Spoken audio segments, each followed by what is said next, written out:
जॾहिं असां पंहिंजे ग्रह धरती ते नज़र विझूं था त असांखे उहा ज़िंदगी सां भरपूर नज़र अचे थी, जिते जानदारनि ऐं ॿूटनि जा लखे क़िस्म मौजूदु आहिनि।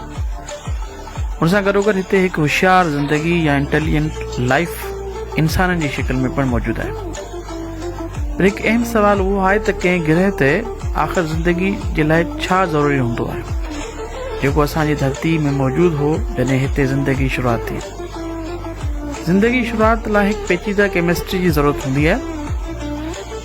जहिड़ी तरह सां असां पंहिंजे खाधे में केतिरनि क़िस्म जा मसाला ठीक मिक़दार विझी करे मज़ेदार खाधो ठाहियूं था, साॻी तरह सां असांजी ज़िंदगी लाइ ठीक क़िस्म जे कीमियाई मवादनि जी हिकु ठीक मिक़दार जी ज़रूरत हूंदी आहे। जेकॾहिं सादनि लफ़्ज़नि में चयो वञे त असां अलॻि अलॻि क़िस्म जे कीमियाई मवादनि मां ठाहियल आहियूं, मतिलबु असां कीमियाई मवादनि जा देवकामत पैकेट या बंडल आहियूं। पर इन समूरे तरीक़ेकार में केमिस्ट्री जे हिकु मिसाली या आइडियल हालतनि जी ज़रूरत हूंदी आहे, जंहिंमें मुख्य तरह सां 3 बुनियादी जुज़नि या इंग्रीडियंट जी ज़रूरत हूंदी आहे। पहिरीं जुज़ तवानाई आहे। जीअं त सिज जी रोशनी ऐं ज़मीनी तवानाई या जियोथर्मल एनर्जी कंहिं बि ग्रह ते ज़िंदगी जे वाद वेज लाइ हिकु ठीक मिक़दार जी तवानाई जी ज़रूरत हूंदी आहे। उहो ग्रह न त पंहिंजे तारे खां वधीक दूर हुअणु घुरिजे ऐं न वरी पंहिंजे तारे जे वधीक वेझो हुअणु घुरिजे। मतिलबु हिकु बहितर मिक़दार में तवानाई कंहिं बि ग्रह ते ज़िंदगी जे वाद वेज जो मौक़ो ॾेई सघे थी। ज़िंदगी लाइ ॿियो अहम जुज़ आहे गहरा अंसर या हैवी एलिमेंट्स।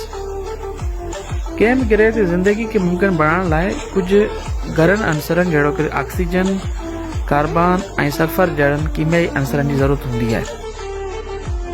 जेकॾहिं उहो कीमियाई अंसर बहितर तरीक़े सां हिक ॿिए सां ले विचड़ कंदा त उहे ज़िंदगी लाइ ज़रूरी मालिक्यूलनि खे तयारु करे सघनि था। ज़िंदगी लाइ टियों ज़रूरी जुज़ पाणियाठो पाणी या लिक्विड वाटर आहे। गैस वारी हालत में एटम हिक ॿिए खां तमामु घणो दूर मौजूदु हूंदा आहिनि ऐं तमामु घणी तेज़ी सां हरकत कंदा आहिनि, जंहिंजे करे उहे हिक ॿिए खां ठीक तरीक़े सां ले विचड़ नथा करे सघनि। नेरी हालत में एटम मुक़ररु हंधनि ते मतिलबु फिक्स्ड हूंदा आहिनि ऐं उहे बि हरकत नथा कनि, जंहिं करे उहे कंहिं बि क़िस्म जे मालिक्यूलनि खे नथा ठाहे सघनि। पर पाणियाठी हालत में एटम हिक ॿिए खां ठीक मुफ़ासिलनि ते मौजूदु हूंदा आहिनि, जंहिंजे करे उहे न फ़क़ति ॿियनि एटमनि सां ले विचड़ कंदा आहिनि, पर उन सां गॾोगॾु उहे हिक ॿिए सां मिली करे बुनियादी मालिक्यूलनि खे पिणु ठाहिनि था।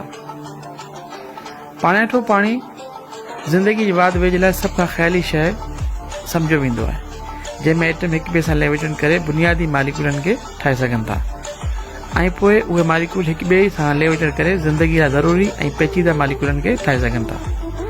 मतिलबु ज़िंदगी जी वाद वेज लाइ पाणियाठो पाणी तमामु घणो ज़रूरी हूंदो आहे।